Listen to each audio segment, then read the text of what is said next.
Hello, my name is Kathy, and today I'll be discussing how to use homeopathic remedies on ailments, continuing with muscle, bone, and joint ailments, starting with the letters R and S. But before I do this, I wanted to let you know that because I have a great many videos now on many different topics, that I've decided to make several different video playlists so that it's easier to find the videos of greatest interest. So please check out my playlist page. Please refer to my How to Use Homeopathic Remedies video before using the material in this video. I'll be discussing how to use homeopathic remedies on specific ailments, but I've broken these ailments into categories for easier reference. I'll begin with ailments of the mind and emotions, then I'll move on to ailments of the brain and nervous system. Then I'll address issues with your skin, nails, hair, eyes, ears, nose, teeth, gums, lungs, respiration, heart, blood, circulation, muscles, bones, joints, esophagus, stomach, duodenum, small and large intestines, liver, gallbladder, pancreas, kidney, bladder, then ailments specific to women and then specific to men, then issues of the hormones and the metabolism. After that, I'll address the issues of homeopathic remedies on infections, infestations, and the immune system. Then issues surrounding fertility and pregnancy and surrounding childbirth and postnatal problems. Then homeopathic remedies that address special problems in infants, ailments and diseases in childhood, and special issues of adolescence. And finally, special issues of the elderly. Now, constitutional treatment involves treating the totality of the individual person. Everyone is a unique individual with a unique physiology that responds to substances differently. In homeopathy, it is recognized that people will react strongly to certain remedies, and as a result of this, they can be loosely placed into different categories called constitutional types. Homeopaths talk of, for example, phosphoric types. These are people who react strongly to phosphorus, or Arsenicum album types, those who react strongly to Arsenicum album. The belief is that people of one type share similarities in terms of body shape, character, and personality, and the sorts of diseases from which they suffer. As an example, Ammonium Mur people tend to be pear-shaped and have a dark complexion, be fastidious and rigid in personality, and keep themselves to themselves. And they crave salt and suffer from constipation. As another example, Lycopodium types tend to be tall, ganglion, of a stooped appearance, with an anxious expression and a craving for sweets and a propensity to produce intestinal gas.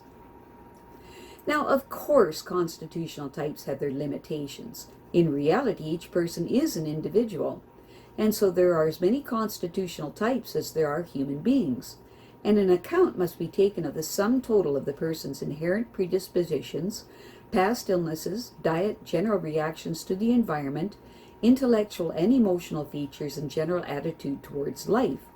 This is what is meant by constitutional treatment. I'll be making detailed videos of the various constitutional types after I've completed the use of homeopathic remedies on ailments. The ideas, procedures, and suggestions in this video and all my homeopathic videos are not intended as a substitute for the medical advice of a trained health professional. Consult your physician before adopting the suggestions in this video. If you're pregnant, do not attempt these techniques without the approval of your physician. So, let's continue with learning how homeopathic treatments can help with muscle, bone, and joint ailments, starting with the letter R and S. The body is a wonderful system of bony levers and casings bound together by ligaments and moved, supported, and protected by muscles. Where bones meet, there are joints. Most joints are enclosed in a sleeve or capsule of tough, fibrous tissue lined with cells that secrete a special lubricant called synovial fluid. The ends of the bones themselves are covered in a special kind of cartilage called hyaline cartilage, which is smooth and tough, and nourished by the synovial fluid. The fluid and the smooth articulating surfaces of the bones ensure friction-free movement. The largest synovial joints in the body occur at the shoulders, elbow, hip, knee, and between the pelvis and sacrum. There are other kinds of joints too, although these occur in lesser numbers. The weight-bearing surfaces of the vertebrae, for example, are separated by discs of fibrous cartilage with a tough outside and a softer inside. The vertebrae stack up one on each other, separated by the shock-absorbing discs. The knee, because it is both load-bearing and freely movable, has a fluid-filled joint capsule with two partial discs of cartilage inside it. Where muscle tendons cross joints, there are special anti-fraying structures called bursae, which are small fluid-filled sacs of connective tissue. There are bursae above and behind the knee, at the top of the femur and humerus, at the back and front of the elbow, and so on. The knee is unique in having a small shield of bone, the patella, in front of the joint. Without it, kneeling would be impossible, and the tendon of the quadriceps at the front of the thigh would soon wear through or get nipped in the joint as the knee straightened. Every joint in the body has its own range of movement. The shoulder has the greatest, followed by the wrist, the head and neck, and the hip. Healthy ligaments check joint movements, keeping it within stable limits. Healthy muscles, whose inelastic tendons insert into bone close to the joints they move, also keep joints within stable limits. An extramobile joint, therefore, is not necessarily a healthy joint. A hypermobile joint in the spine, for example, usually means that the other vertebral joints are not as mobile as they should be. If muscles are weak, giving little stability or protection to a joint, the task of stabilizing and protection falls entirely on the ligaments and the joint capsule itself. Unlike muscles, ligaments and joint capsules have no contractile powers. They can only stretch. With traumatic or habitual strain, the joint becomes inflamed, causing stiffness, pain, swelling, and loss of mobility. It may even dislocate, becoming useless because the fulcrum against which the muscles exert their leverage is fallen apart. If trauma is sudden and severe, ligaments tear, tendons rupture or rip away from their bony moorings, muscle fibers break, and bones fracture. However, most of the muscle aches and pains that take people to their doctor, osteopath, chiropractor, physiotherapist, or acupuncturist do not have such spectacular case causes.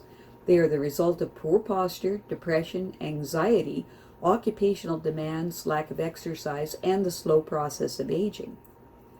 Bone, contrary to popular conception, is one of the most active tissues in the body. It is well supplied with blood vessels and is continuously repairing and remodeling itself in response to stress and load. Exercise and sufficient calcium and vitamin D in the diet encourage growth, maintenance, and repair. In fact, calcium is continually exchanged between the bones and the blood in order to keep sufficient calcium in the blood for nerves and muscles to function properly. In an adult, the manufacture of blood components, red and white blood cells, and platelets, is carried on in the marrow inside the vertebrae, breastbone, ribs, pelvis, and heads of the humerus and femur. Rheumatism. Although muscular aches and pains in cold and damp weather are real enough to many elderly people, rheumatism has no precise medical meaning. Vague muscular pains may be early warnings of rheumatoid arthritis, which only later affects the joints, or they may be the result of a virus infection such as influenza, a food allergy, or candidus, all of which can cause mild inflammation in muscle tissue. Muscular pains in the limbs are not part of the symptomology of osteoarthritis, which affects joints only. While conventional medicine prescribes anti-inflammatory drugs and painkillers, homeopathic treatment is constitutional, although the remedies that follow should be tried first. Specific remedies to be taken 4 times daily for up to 14 days. For aches and pains that are worse in cold, dry weather and aggravated by movement and relieved by pressure, use Bryonia 6C. For pains that flit from one part of the body to another, and warm rooms make the pains worse, and the person feels weepy with digestion upset by fatty foods, use Pulsatilla 6C. For pains mainly in the jaw and neck, with muscle spasms, the pains tend to wear off in warm and wet weather, use Causticum 6C. For aching and stiffness, especially in cold, damp weather, in the morning or after rest, the stiffness tends to wear off once the person starts to move around, causing restlessness. Use Rhus 6C. For pain and stiffness that is worse at night and during winter, use Colchicum, 6C. For pain and stiffness that is worse in cold, damp weather, especially after becoming overheated, use Dulcamara, 6C. For aches and pains worse at night, with offensive sweats and discomfort made worse by both heat and cold, use Mercurius, 6C. For pains that affect the joints, especially the large joints, and tendinous insertions of muscles rather than the muscles themselves, use Ruta, 6C. For pains and aches in muscles and ligaments, and the discomfort is more insistent in sultry, thundery weather and in cold weather, use Rhododendron, 6C. For sharp pains in the wrists and hands, use Calcarea Bypophos, 6C. For sharp pains that onset suddenly, especially in cold, dry weather, with a general feeling of anxiousness and restlessness, use Aconite, 6C. Self-help. Follow an alkalizing diet for 1 month. If the aches and pains subside, continue to eat a moderate amount of alkalizing food. Take extra vitamin B6, magnesium, and calcium. Sciatica. Sciatica is a nerve pain that is caused by the compression of or pressure on the sciatic nerve supplying the legs. It can be caused by a prolapsed disc or disc degeneration, or by osteoarthritis, distorted or thickened vertebrae, or by a fusion of the facet joints between the vertebrae. The pains shoot into the buttocks and legs, especially when bending, sneezing, or coughing. Standing may be more comfortable than sitting. Orthodox treatment depends on the cause of the pain, but options include painkillers, muscle relaxants, steroid injections, and physiotherapy. Chiropractic and acupuncture also offer relief from the pain by trapped nerves. Homeopathy offers the following remedies. If these do not produce some improvement, see your doctor. Specific remedies. To be taken every hour for up to 10 doses, or every 30 minutes if the pain is acute.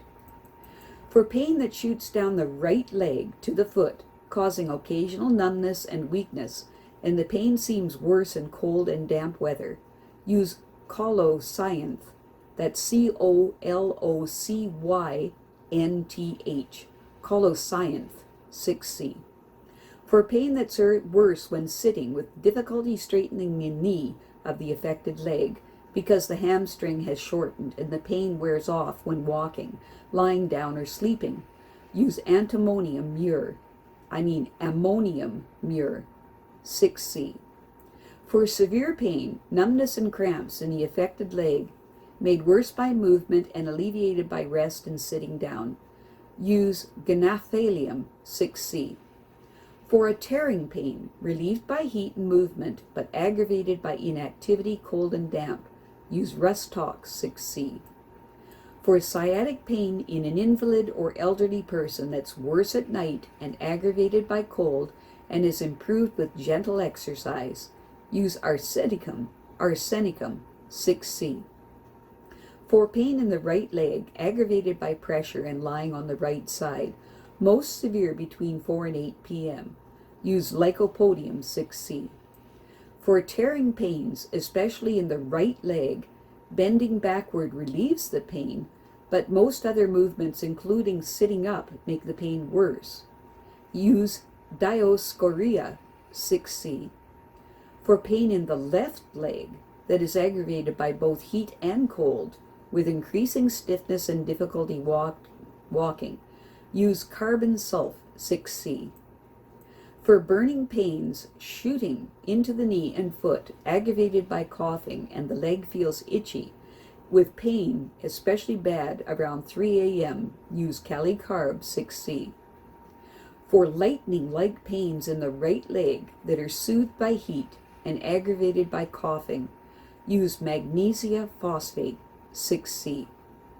For burning pains, especially bad at night, that are preventing your sleep, and also bad after rest or as you start to walk, use Gelsemium, 6C. I have a great many videos now on many different topics, and so I've decided to make several different video playlists so that it's easier to find the videos of greatest interest. So please check out my playlist page. Well, that's it for now. To stay up to date with my latest videos, make sure to subscribe to this free YouTube channel by clicking the red subscribe button right below this video. Take care.